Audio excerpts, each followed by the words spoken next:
పొద్దున్న కిచెన్‌లో వంటంతా అయిపోయాక నేను చేసుకునే కొన్ని రెగ్యులర్ పనులు చూపిస్తారండి. ఫస్ట్ అయితే ఇడ్లీ బ్యాటర్ కోసం బియ్యాన్ని నానేస్తున్నాను. ఒక గ్లాసు మనం తినే రైసు, అలాగే 2 గ్లాసులు ఇడ్లీ రైస్ వేసేసుకొని, ముప్పావు గ్లాస్ వరకి మినపప్పు, అలాగే కొంచెం మెంతులు వేసేసి వాష్ చేసేసుకొని బియ్యాన్ని, పప్పుని ఒక దగ్గర పెట్టేసాను. అలాగే మళ్ళీ వేరొక బౌల్‌లో పెసరుంటాయి గదా! పెసరట్ల కోసం నేనైతే పెసరిని గూడా ఒక గ్లాస్ వేసేసుకొని బాగా వాష్ చేసి నానబెట్టేస్తున్నాననమాట.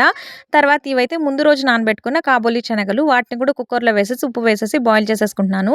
ఈ బాయిల్ అయ్యేలోపు ఇంట్లో కొన్ని కొన్ని పనులుంటే సర్దే పనులు, సోఫా గానీ, ఇంకా టేబుల్స్ అలాగే ఇల్లు చిమ్మడం అవంతా చేసేసుకుంటున్నాననమాట. ఈ గ్యాప్‌లో కూర్చోకుండా ఇలా చేసుకున్నామంటే ఒకదాని తర్వాత ఒకటి పనులయిపోతాయనమాట అన్నీ.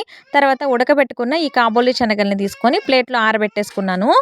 తర్వాత ఈ బ్లాక్ శనగలు గూడా నానబెట్టుకున్నా గదా నేను. వాటిని గూడా ఉడకబెట్టేసుకొని, ఇలా ప్లేట్‌లో ఆరబెట్టేసుకొని, బాక్స్‌లో వేసేసి ఫ్రీజర్‌లో స్టోర్ చేసుకున్నామనుకోండి, 2, 3 మంత్స్ అయినా స్టోర్ ఉంటాయన్నమాట. నేను అన్ని రోజులు పెట్టుకోను గానీ 2 వీక్స్ కంపల్సరీ పెట్టుకుంటాను.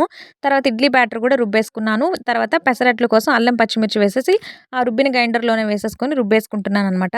తర్వాత కొంచెం పిండిని తీసి ఫ్రిడ్జ్‌లో పెట్టేసుకున్నాను. ఈ విధంగా నాకైతే డే గడిచిందనమాట. వీడియో నచ్చితే లైక్ చేయండి.